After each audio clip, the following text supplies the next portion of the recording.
கண்ணியத்திற்குரியவர்களே, ஏழ்மையுடைய ஒட்டுமொத்த உருவமாக அலி இப்னு அபி தாலிப் அவர்கள் வாழ்ந்தார்கள். ஏழ்மையுடைய அந்த ஏழ்மையை விவரிக்கவே முடியாது. அதுவும் யார் அவர்கள்?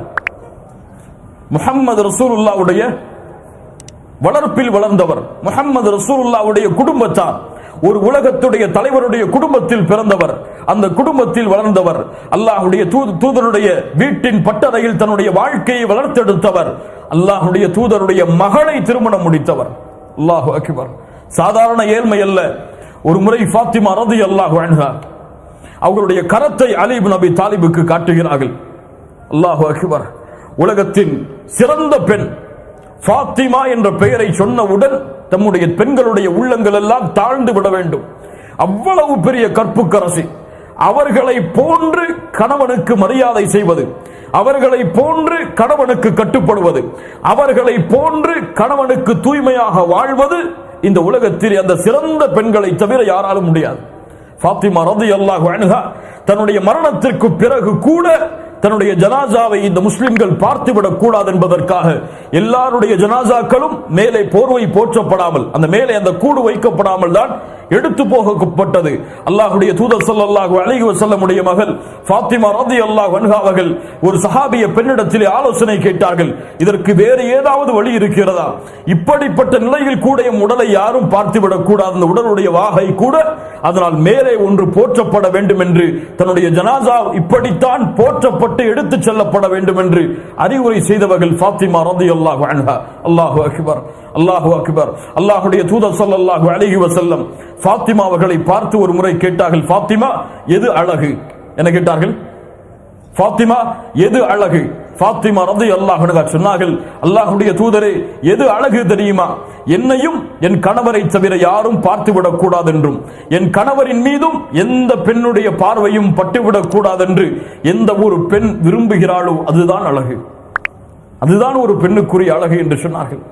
கணவனுக்கு மாறுதல் செய்யக்கூடிய பெண்கள் நம்முடைய சமூகத்தில் எத்துணை பேர்?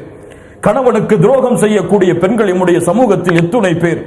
கணவன் இருக்கும் இல்லாத நிலையில் அந்நிய ஆண்களோடு பேசி பழகக்கூடிய முஸ்லிம் பெண்கள் நம்முடைய சமூகத்தில் எத்துணை பேர்? அல்லாஹ்வை அஞ்சிக் கொள்ள வேண்டாம் அவர்கள்? இந்த ஃபாத்திமா ரலியல்லாஹு அன்ஹாவுடைய வரலாற்றில் அவர்கள் பாடத்தை படித்துக் கொள்ள வேண்டாமா? ஃபாத்திமா ரலியல்லாஹு அன்ஹா அலி இப்னு அபி தாலிப் அவர்களிடத்திலே கரத்தை விரித்து காட்டுகிறார்கள். கரமெல்லாம் அப்படியே இறுக்கப்பட்டிருக்கிறது. வேலை பார்த்து பார்த்து பார்த்து கைகள் எல்லாம் தழும்புகள் விழுந்திருக்கிறது முஹம்மது ரசூலுல்லாஹ்வுடைய மகளுக்கு. அல்லாஹு அக்பர். எவ்வளவு பெரிய ஏழ்மை பாருங்கள். அலி இப்னு அபி தாலிப் இடத்திலே சொன்னார்கள், என் கணவரே, எம் தந்தை இடத்திலே சென்று யாராவது போரிலே கைதிகள் அடிமைகளாக இருந்தால் வாங்கி வருவோமா? அலி இப்னு அபி தாலிப் அவர்களும், சரியம்மா, நீ சென்றால் உன்னுடைய தந்தை இடத்தை கேட்டு வாங்கி வா என்று அனுப்புகிறார்கள். உலகத்துடைய தேவைக்காக ஃபாத்திமா ரலியல்லாஹு அன்ஹா தன்னுடைய தந்தையை சந்திக்க வருகிறார்கள். தந்தை யாரிடத்திலேயோ பேசிக் கொண்டிருக்கிறார்கள். கேட்பதற்கு மனம் வரவில்லை. உலகத்துடைய தேவையை மறுமைக்காக வாழக்கூடிய முஹம்மது ரசூலிடத்திலே கேட்பதற்கு ஃபாத்திமா அவர்களுக்கு மனம் வரவில்லை. ஆயிஷா ரலியல்லாஹு அன்ஹா அவர்களிடத்திலே சொல்லிவிட்டு சென்று விடுகிறார்கள். என்னுடைய கஷ்டம் இது, என்னுடைய சிரமம் இது, என்னுடைய கரங்கள் எல்லாம் காய்த்து விட்டது. ஏதாவது ஒரு அடிமை இருந்தால் போதும் எங்களுடைய குடும்பத்திற்கு, நாங்கள் அவர்களை வைத்து எங்களுடைய வீட்டு வேலைகளை பார்த்துக் கொள்ளுவோம். அல்லாஹ்வுடைய தூதரிடத்தில் ஆயிஷா ரலியல்லாஹு அன்ஹா ஃபாத்திமா அவர்கள் சென்றதற்கு பிறகு இந்த செய்தி எடுத்துச் சொல்கிறார்கள். இப்படி உம்முடைய மகளார் வந்தார்கள், இவ்வளவு சிரமத்தில் இருப்பதாக சொன்னார்கள். ஒரே ஒரு அடிமையை கேட்கிறார்கள். அல்லாஹ்வுடைய தூதரை அனுப்பிவிடலாமா? நான் செல்கிறேன், என்னுடைய மகளை பார்த்து வருகிறேன் என்று கூறி அல்லாஹ்வுடைய தூதர் ஸல்லல்லாஹு அலைஹி வஸல்லம் தன்னுடைய மகளை பார்க்க வருகிறார்கள். அலி அவர்களை அழைக்கிறார்கள், வாருங்கள் அலி, என் பக்கத்தில் உட்காருங்கள். யா ஃபாத்திமா, நீங்களும் வாருங்கள், என் பக்கத்தில் உட்காருங்கள். இருவரும் அல்லாஹ்வுடைய தூதருக்கு மிக நெருக்கமாக அமர்கிறார்கள். இமாம் புகாரி ரஹிமஹுல்லாஹ் இந்த ஹதீஸை பதிவு செய்கிறார்கள். எந்த அளவுக்கு முஹம்மது ரசூலுல்லாஹ் ஸல்லல்லாஹு அலைஹி வஸல்லம் அவருடைய உடம்பின் சூடு ஃபாத்திமா அவர்களுக்கு தெரிகிறது. அவ்வளவு நெருக்கமாக அமர்கிறார்கள் தன்னுடைய மகளிடத்தில். சொன்னார்கள், மகளே, நான் உனக்கு ஒரு செயலை கற்றுத்தரட்டுமா? உனக்கு ஒரு செயலை நான் கற்றுத்தரட்டுமா? நீ இரவிலே உறங்கச் சென்றால் அந்த உறங்கக்கூடிய அந்த இருக்கையில் அமர்ந்து கொண்டு 33 தடவை சுப்ஹானல்லாஹ், 33 தடவை அல்ஹம்துலில்லாஹ், 34 தடவை அல்லாஹு அக்பர் என்று சொல் என் மகளே. அது உனக்கு ஒரு அடிமை கிடைப்பதை விட சிறந்தது. என்னங்க, திக்ர சொல்லி கொடுத்தா கஷ்டம் போயிருமா? நம்ம என்ன கேட்போம்? கொடுக்க முடியலன்னா கொடுக்கலன்னு சொல்லியிருக்கலாம். சுப்ஹானல்லாஹ் அல்ஹம்துலில்லாஹ் என்ன கஷ்டம் போயிருமா? அல்லாஹ்வுடைய தூதர் ஸல்லல்லாஹு அலைஹி வஸல்லம் இந்த இடத்திலே ஒவ்வொரு பிள்ளைகளை வளர்க்கக்கூடிய பெற்றோர்களும் கொஞ்சம் கவனத்தை செலுத்துங்கள். தன்னுடைய பிள்ளை உலகத்தின் தேவைக்காக தன்னிடத்திலே வந்திருக்கிறது.